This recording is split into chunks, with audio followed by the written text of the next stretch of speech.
డబ్బు, అనారోగ్యం, ఉద్యోగం, వ్యాపారం, అప్పులతో బాధపడుతున్నారా? మీకోసమే లాంచ్ యువర్ ఫ్యూచర్ ప్రోగ్రామ్.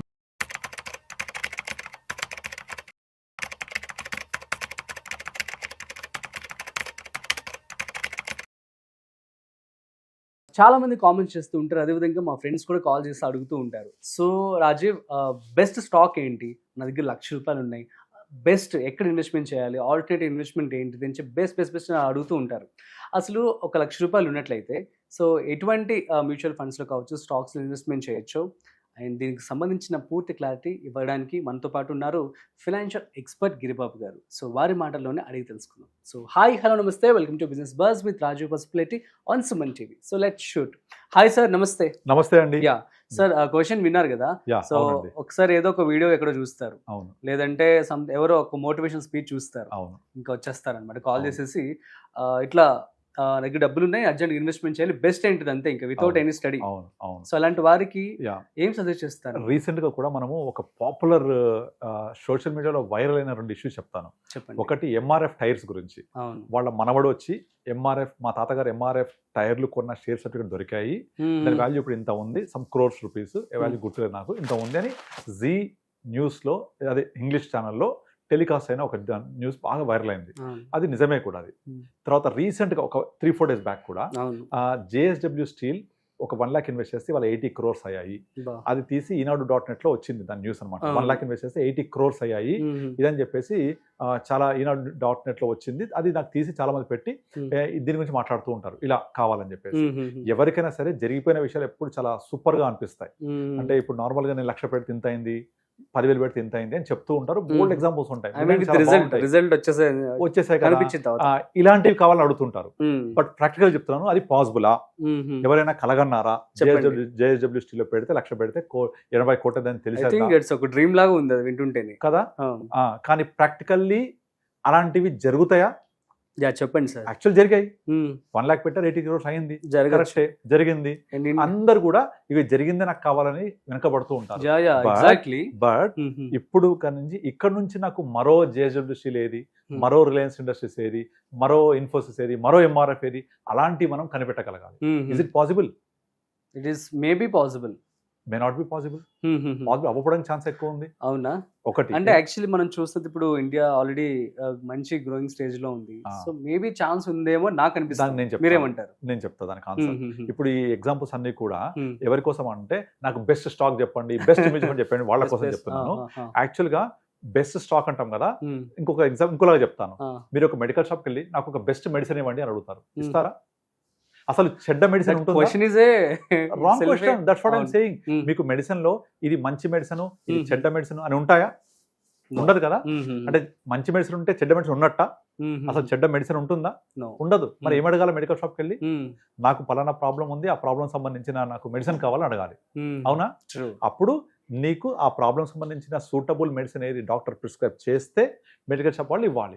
అడగాల్సింది ఏంటి? ఫస్ట్ డాక్టర్ని నాకు కావాల్సిన నా ప్రాబ్లం ఇది, నాకు కావాల్సిన suitable medicine, suitable underline this word, ఇది కావాలి, మెడికల్ షాప్ కొనుక్కోవాలి. That's what it should go. కానీ నాకు బెస్ట్ మెడిసిన్ ఇవ్వండి అంటే ఇంపాసిబుల్, ఉండదు.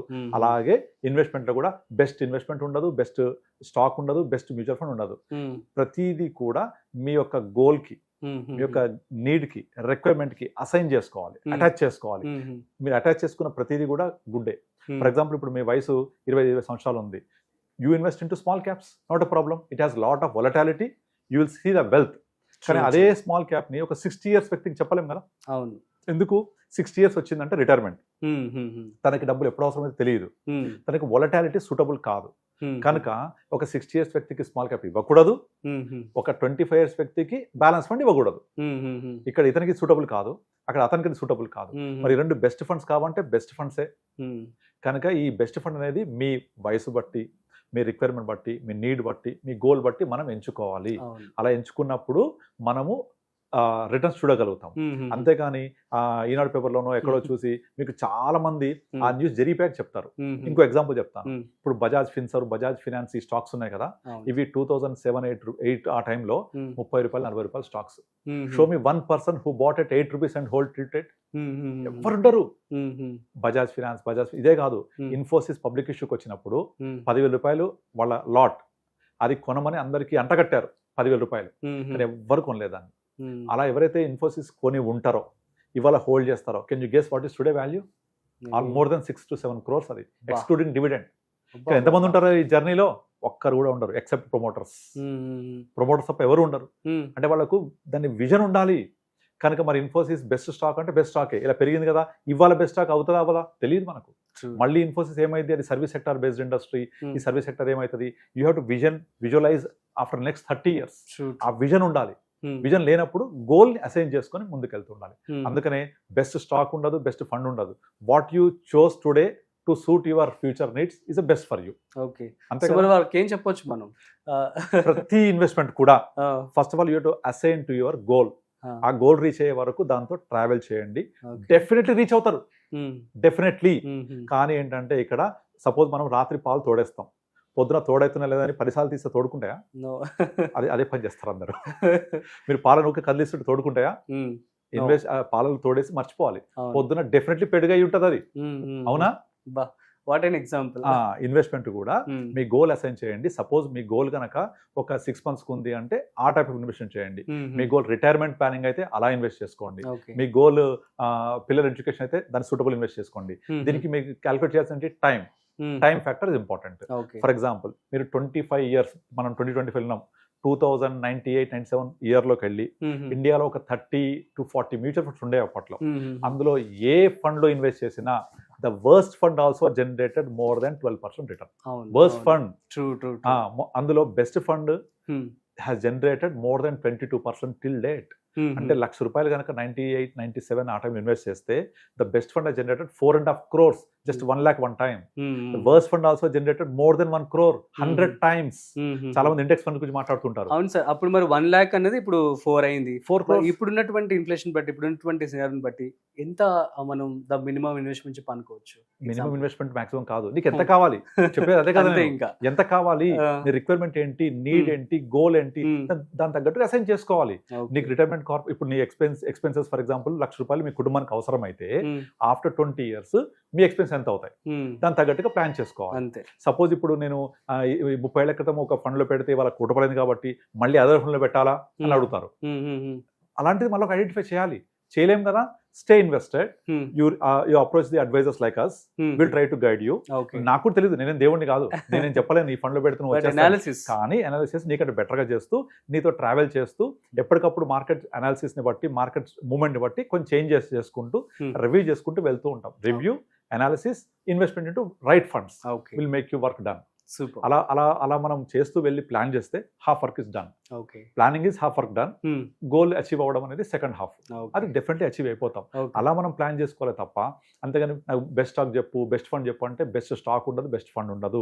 గడిచిపోయింది ఏదైనా సరే. ఇప్పుడు ఫర్ ఎగ్జాంపుల్ గచ్చిబౌలి తీసుకోండి ఎగ్జాంపుల్, రియల్ ఎస్టేట్ లో ఒక 30 years బ్యాక్ అక్కడ ఏమీ లేదు. నేను స్టడీ ఇన్ సెంట్రల్ యూనివర్సిటీ, అక్కడ ఎకరం 30 లక్షలు ఉండేది.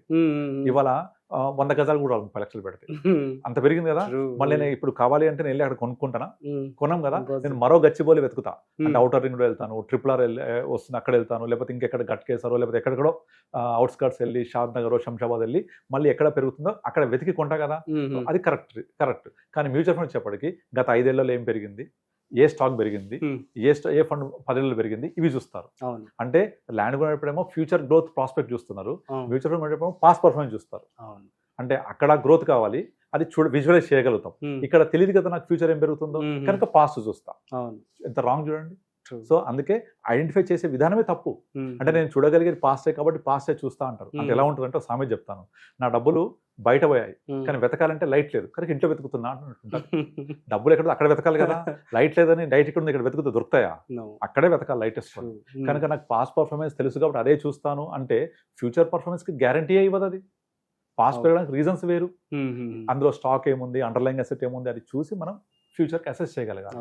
అది చేయలేనప్పుడు approach the advisors, we will guide you in a better way. We can hold you to create a wealth. We can't create a wealth without you. అంటే మిమ్మల్ని లేకుండా, మీతో గైడ్ ట్రావెల్ చేయకుండా వెల్త్ క్రియేట్ కాదు. We will create your own wealth by handling your mindset. అంతే. ఇప్పుడు మనం రీసెంట్గా 6-7 months మార్కెట్ పడుతుందా, చాలా మంది ఏం చేశారు, విత్డ్రా చేశారు. కానీ అక్కడ విత్డ్రా చేయాలా? No, it has to time to invest. But చాలా మంది ఏం చేస్తారు, they buy 1 year return, 1 year పెరిగితే రిటర్న్ బై చేస్తారు, 2 years ఫాలో అవగానే అమ్మేస్తారు. యాక్చువల్ రివర్స్ చేయాలి, యాక్చువల్గా బై ఎట్ లో సెల్ ఎట్ హై, కానీ బై ఎట్స్ హై సెల్ ఎట్ లో చేస్తారు. అందుకే ఎప్పటికీ కామన్ మ్యాన్ రిటైలర్ ఎప్పటికీ వెల్త్ క్రియేట్ చేయలేడు. ఇదే మైండ్ సెట్ ఉంటాయి, ఎప్పుడు చేంజ్ చేస్తూ ఉంటారు. రిటర్న్స్ చేంజ్ చేయొద్దు, you to travel along with that. ఆ ట్రావెల్ చేయలేకపోతే ఇలాగే మనీ అంతా వేస్ట్ అవుతూ ఉంటుంది. కొంటారు, అది పెరుగుదని ఎక్స్పెక్ట్ చేస్తారు, పెరగదు, అమ్మేస్తారు, అమ్ముతారు, పెరుగుద్ది. అప్పుడు మీరు ఎవరైనా అడగండి స్టాక్ మార్కెట్లో ఎంతమంది చూడండి, మీరు ఎంత సంపాదించారు, సిఏజిఆర్ ఎంత ఉంది, ఎక్స్ఐఆర్ అంటే ఆ డబల్ డిజిట్ కూడా క్రాస్ అవ్వదు. ఒక 40-50 స్టాక్స్ ఉంటాయి పోర్ట్ఫోలియోలో, అందులో 10 స్టాక్స్ డీప్ రెడ్ ఉంటాయి, ఒక 10% స్టాక్స్ కొంచెం గ్రీన్ ఉంటాయి, ఒక 10% ఎక్కడికి వెళ్ళవు అక్కడే ఉంటాయి. ఇంకా వాళ్ళు పెరిగిన కొంచెమైనా ఉందని పెరిగిన వాటికి అమ్మేస్తారు, రెడ్ ఉన్న వాటిని ఉంచుకుంటారు. యాక్చువల్లీ ఏం చేయాలి, మనం కలుపు పొక్కలు తీసేయాలి, పెరిగిన వాటిని తీసేయాలి, పెరిగి వాటి ఉంచుకోవాలా, రివర్స్ చేస్తారు. సో ఇట్లాంటి మైండ్ సెట్ ఉంటుంది. ఇలా చేస్తూ బెస్ట్ స్టాక్ ఐడెంటిఫై చేస్తూ ఉంటారు. ఫ్రెండ్ చెప్పాడను, వాడు చెప్పాడను, వీడు చెప్పాడను, వాడు ఎందుకు బెస్ట్ స్టాక్ చెప్తున్నాడు, ఆల్రెడీ పెరిగింది కాబట్టి బెస్ట్ అది వాడికి. మళ్ళీ మీరు ల్యాండ్ కొనేప్పుడు ఆ పని చేయరే, ల్యాండ్ కొనేప్పుడేమో ఫ్యూచర్ గ్రోత్ ఆలోచిస్తారు, ఇది చూసేటప్పుడు బెస్ట్ స్టాక్ ఆలోచిస్తూ ఉంటారు. సో అందుకనే ఫస్ట్ ఆఫ్ ఆల్ మనం ఎప్పుడు కూడా బెస్ట్ అని చేజ్ చేయొద్దు. మనం ఎప్పుడు కూడా మన గోల్, నీడ్, రిక్వైర్మెంట్, టార్గెట్ ఏంటి పెట్టుకొని దానికి అనుగుణంగా ట్రావెల్ చేసుకుంటూ దానికి అనుగుణంగా మనము పోర్ట్ఫోలియో క్రియేట్ చేసుకోవాలి. అలా చేస్తే మనం అచీవ్ అవ్వచ్చు. Super sir, thank you so much. So guys అర్థమైంది కదా, సో మీకు కనుక మంచి రిటర్న్స్ రావాలంటే you just have to travel with the stocks, that's it. So మీ అందరికీ అర్థమైందని చెప్పి అనుకుంటున్నాను. ఇక్కడ నుంచి మీరు ఎవరు కూడాను బెస్ట్ ఏంటని చెప్పి అడగమాకండి, ప్రాపర్గా అనాలిసిస్ చేసుకొని మీరైనా, లేదు అంటే బెస్ట్ అడ్వైజర్స్ దగ్గర నుంచి నాలెడ్జ్ తీసుకొని then only you invest, that's it. So మరొక ఇంట్రెస్టింగ్ కాంటెంట్తో మళ్ళీ కలుద్దాం, అంతవరకు చూస్తూనే ఉండండి సుమన్ టీవీ.